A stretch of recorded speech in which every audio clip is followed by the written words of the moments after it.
அனைவருக்கும் அன்பான வணக்கம். நாம அக்யூ ஹீலர் உமர் ஃபாரூக் எழுதிய வீட்டுக்கு ஒரு மருத்துவர் புத்தகத்தை வாசித்துக் கொண்டிருக்கிறோம். போன வகுப்பில் நாம என்ன பார்த்தோம்னா, மனித உடல் எப்போதுமே தவறு செய்யறதில்ல அப்படின்னா, இன்னைக்கு ஏன் உலகத்துல அவ்வளவு நோய்கள் இருக்கு, மக்கள் ஏன் அவ்வளவு கஷ்டப்படுறாங்க? இதற்கு பதில் என்னன்னா, எல்லாமே நம்முடைய விதி மீறல்களின் விளைவாகத்தான் ஏற்படுகின்றன. அப்படின்னா விதி மீறல் ஏற்படும் பொழுது உடல் வெறுமனே பார்த்துக்கிட்டு இருக்கா, இல்ல எச்சரிக்கை ஏதாவது செய்யுதா? கண்டிப்பாக எச்சரிக்கைகள் தெரிவித்துக் கொண்டே இருக்கு. இப்போ உடல்ல நம்ம சாப்பிடுகிற உணவு, குடிக்கிற நீர் மற்றும் நம்ம சுவாசிக்கிற காற்று, இதன் மூலமாக உடல் ஒரு சக்தியை உற்பத்தி செய்கிறது, அதாவது ஆற்றல். இந்த ஆற்றல் என்பது 3 விதங்களில் பங்கீடு செய்யப்படுகிறது. அது என்னன்னா, செரிமானத்துக்கு தேவையான சக்தியாகவும், உடல் இயக்கத்துக்கு தேவையான சக்தியாகவும், பராமரிப்பு, அதாவது மெயின்டெனன்ஸ் அண்ட் ரிப்பேர், இதற்கு தேவையான சக்தியாகவும் சமமான அளவில் பங்கீடு செய்கின்றது. இப்போ என்ன நடக்குதுன்னா, நம்ம உடலுக்குள்ள ஏற்படுகிற கழிவை அது நாமளே, அது கழிவு ஏற்படுத்துது, கழிவை வெளியேற்றுது, இதெல்லாம் உணராமலே அது தினப்படி காரியமாக வெளியேற்றம் நடந்து கொண்டே இருக்கிறது. ஆனா உடல்ல தேங்கியுள்ள கழிவு கொஞ்சம் அதிகமாக இருக்கு அப்படின்னா, அப்ப அது என்ன பண்ணுதுன்னா, செரிமானத்துக்கு கொடுக்கப்படுகிற சக்தியை பராமரிப்பு சக்தியாக மாற்றி பராமரிப்பு சக்தியை அதிகரித்து விடுகிறது. அப்ப அந்த நேரத்துல அந்த நோய்வாய்ப்பட்டவர் நம்ம சொல்றோமே, அவருக்கு பசியோ தாகமும் இல்லாமல் இருக்கும். ஏன்னா பசியும் தாகமும் உடலுடைய தேவையின் அறிவிப்பு. ஆனா இப்ப உடல் செரிமானத்துக்கு தயாராக இல்லை, அது பராமரிப்புக்கு தான் தன்னுடைய ஆற்றலை செலவழிக்கிறது அப்படின்னா, தானாகவே பசியும் தாகமும் காணாமல் போகுது. இப்போ இந்த கழிவெல்லாம் வெளியேற்றின பிறகுதான் அந்த நபருக்கு பசி தாகம் ஏற்படும். இப்பொழுது உடல் தான் செரிமானம் செய்வதற்கு தயாராக இருக்கிறேன் என்று அறிவிக்கிறது. ஒருவேளை நிறைய கழிவுகள் தேங்கி இருந்ததுன்னா, அப்போ செரிமான சக்தி மட்டுமே போதாது, கூடவே இயக்கத்துக்கான சக்தியும் தான் எடுத்துக்கொள்ள வேண்டும். ஆனா இயக்கத்துக்கு இருக்கிற ஆற்றல் பங்கீட்டை முழுமையா எடுக்க முடியாது. ஏன்னா உள்ளுறுப்புகள் எல்லாம் தானாகவே இயங்கணும், அதற்கு சக்தி கொடுத்தே ஆகணும், இல்லைன்னா உயிர் போயிடும். அதனால அந்த உள்ளுறுப்புகளுக்கு தேவையான சக்தியை மட்டும் கொடுத்து விட்டு, வெளி உறுப்புகள் இயங்குவதற்கு தேவையான சக்தியையும் பராமரிப்பு சக்தியாக அது மாற்றி விடுகிறது. சோ இந்த மாதிரி தான் அந்த பராமரிப்பு என்பது, உடலில் தேங்கியுள்ள கழிவுகள் உடல் உறுப்புகளை பாதிக்கும் பொழுது ஒரு எமர்ஜென்சி ஆக்ஷனா உடல் எடுக்கக்கூடிய நடவடிக்கைகள். இந்த நடவடிக்கையில தான் இந்த காய்ச்சல் மற்ற விஷயங்கள் எல்லாம் நடக்குது. ஆனா இந்த காய்ச்சல் என்பது நோய் கிடையாது. காய்ச்சல் என்பது உடல் மெயின்டெனன்ஸ் பண்றதுக்காக உடல்ல அதிகப்படியான வெப்பத்தை ஏற்படுத்துகிறது.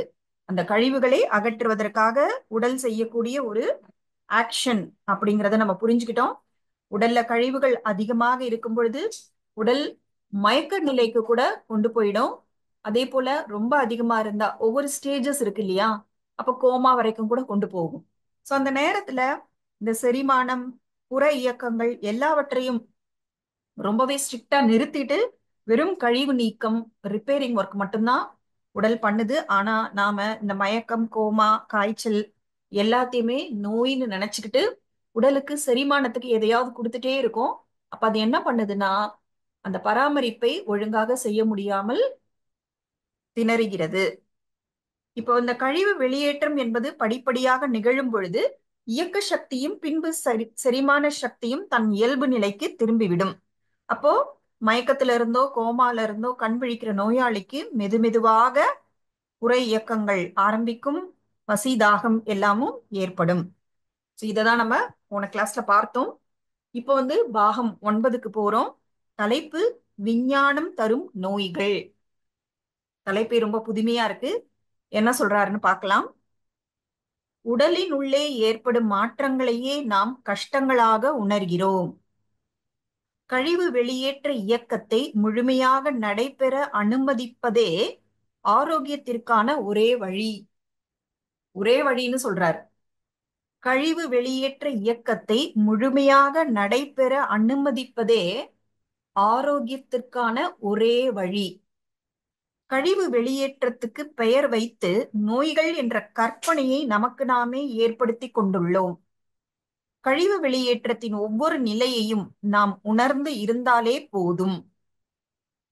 இந்த கழிவு வெளியேற்றம் என்பது ஒவ்வொரு ஸ்டேஜா நடக்குது. இதை நம்ம புரிஞ்சுக்கிட்டாலே போதும்.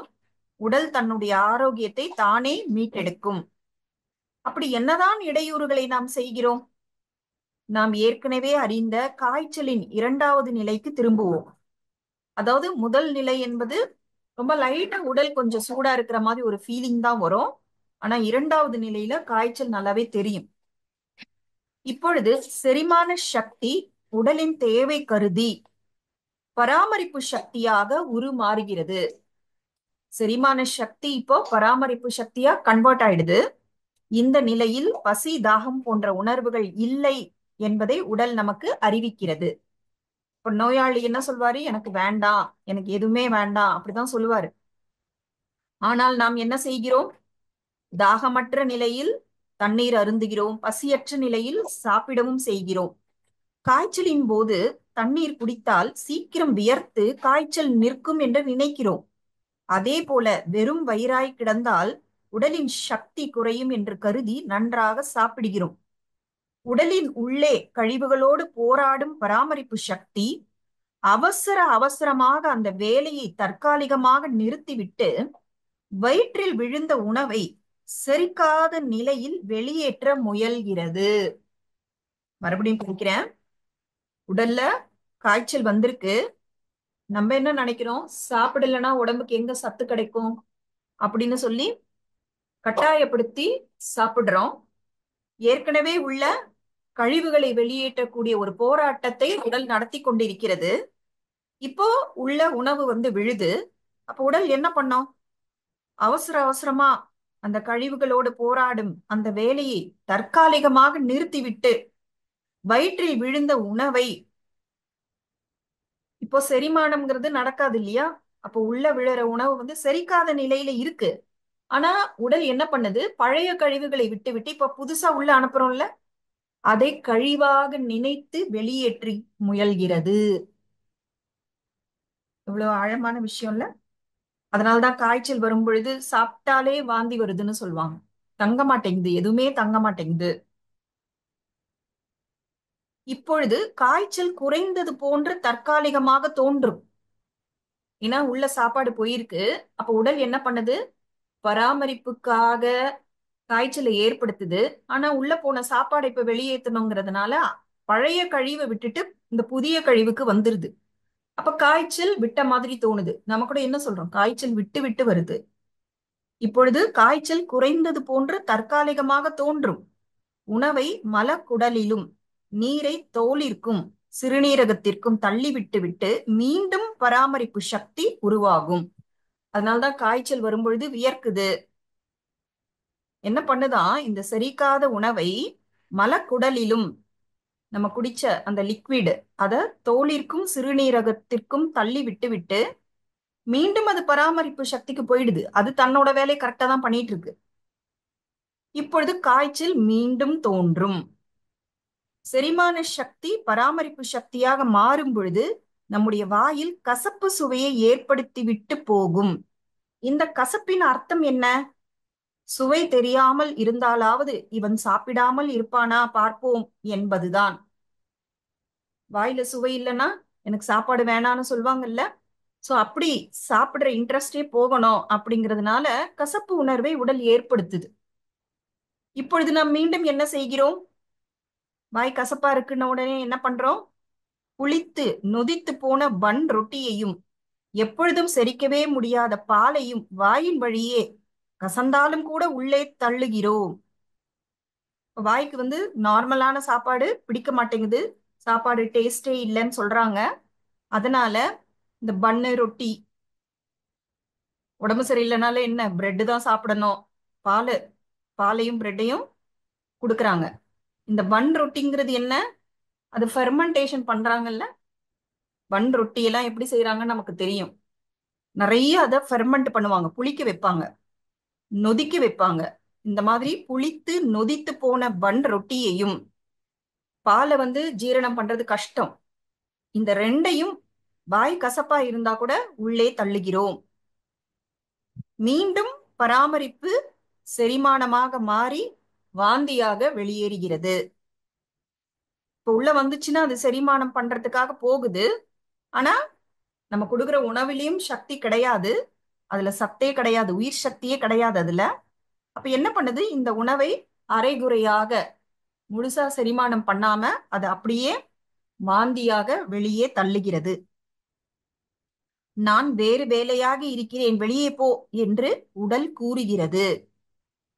வெறும் வயிறு பலம் குறைக்கும் என்று நம் அறிவு சகல யுக்திகளையும் பயன்படுத்தி வாந்தி உணர்வை அடக்கி உணவை உள்ளே தள்ள முயல்கிறது.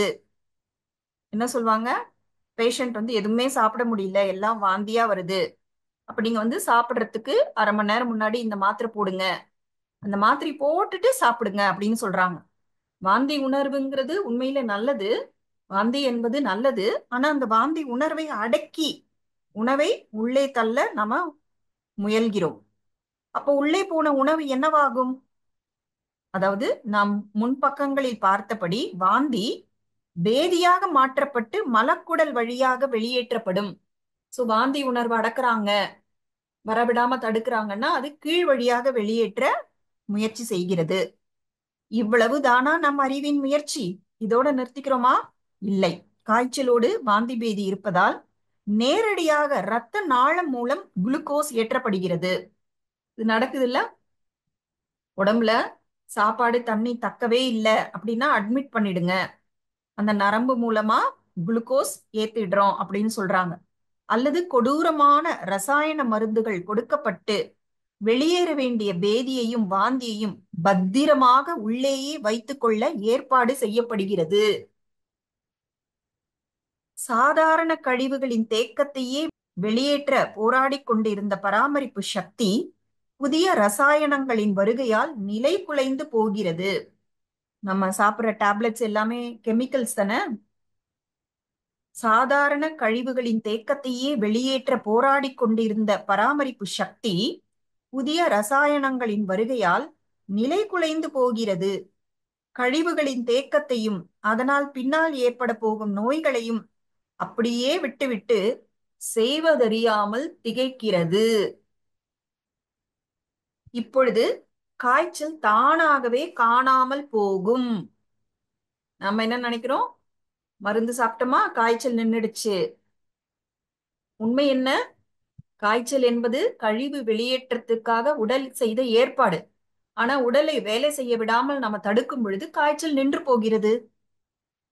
உடல் தன் உள்ளே வந்த ரசாயன கழிவுகளை வெளியேற்ற முயலாது.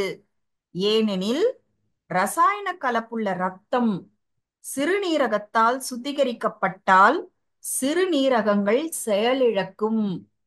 மறுபடியும் படிக்கிறேன். நம்ம மருந்து மாத்திரைகள் மூலமா, அதாவது ரசாயனங்களை சாப்பிடுறோம். ஆனா உடல் தனக்கு உள்ளே வந்த ரசாயன கழிவுகளை வெளியேற்ற முயற்சி செய்யாதாம். ஏன்னா ரசாயன கலப்புள்ள ரத்தம் சிறுநீரகத்தால் சுத்திகரிக்கப்பட்டால் சிறுநீரகங்கள் செயலிழக்கும். ஏன் சிறுநீரகங்கள்லாம் செயலிழக்குது அப்படிங்கிறத நம்ம தெரிஞ்சுக்கிறோம். எனவே ரசாயன கழிவுகளை கல்லீரலின் துணையோடு உள்ளேயே அடைத்து வைக்கும். நாட்பட்ட கல்லீரல் நோய்கள் ஏற்படவும் மஞ்சள் காமாலை போன்ற நோய்கள் ஏற்படவும் இந்த கல்லீரலின் ரசாயனங்கள் மூலதனமாக பயன்படும். உடல் ஒவ்வொரு ஸ்டெப்பா தன்னுடைய முயற்சி பண்ணும் பொழுது நாம நம்முடைய அறிவின் மூலமாக அதனுடைய செயலை தடுத்து நிறுத்தும் பொழுது எது பெஸ்டோ அது பண்ணுது. அப்ப என்ன பண்ணுது, சிறுநீரகத்துக்கு போனா பிரச்சனைன்னு உள்ளேயே கல்லீரலின் துணையோடு அடைத்து வைக்குது. ஆனா அடைத்து வைக்கக்கூடிய கழிவு கண்டிப்பாக நாள்பட்ட நோயை உண்டாக்கும். கழிவு வெளியேற்றம் இரண்டாம் நிலையில் அனுமதிக்கப்படாததே நம் பிற்கால நோய்களுக்கு காரணமாக இருக்கிறது. அப்படியானால் மூன்றாம் நிலையில் என்னவாகும்? நேத்து கிளாஸ்ல பார்த்தோம்ல, நிலை 1, நிலை 2, நிலை 3. இப்ப நிலை 2ல கூட நாம எந்த விதமான குறுக்கீடுகள் செய்து கழிவு வெளியேற விடாமல் தடுக்கிறோம். அப்போ கழிவுகள் உள்ளே பத்திரமாக தேக்கி வைக்கப்படுகிறது. அப்ப உடல் வந்து மூன்றாம் நிலைக்கு கொண்டு போகுது. அப்ப மூன்றாம் நிலையில என்ன நடக்குது அப்படிங்கிறத நம்ம அடுத்த வகுப்புல பார்க்கலாம். நன்றி, வணக்கம்.